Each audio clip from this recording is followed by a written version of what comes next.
Hello guys, welcome back to the channel. In this today's video, I'm going to show you how to unsend a message on WhatsApp web.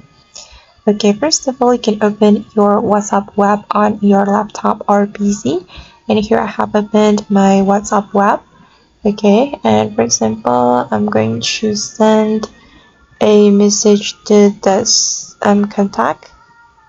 Okay, I'm just going to type a random message like this, then I'm going to send it. Okay, then if you want to unsend your message, you just need to click on this little arrow, then you can simply tap on delete. Okay, then you can click on delete for everyone. Okay, and now as you can see that the message has been unsent, and that's how we can unsend a message on WhatsApp web.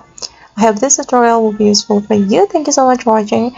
And if you found this tutorial helpful, don't forget to hit the like button, leave your comments, and also subscribe to this channel. See you in the next video.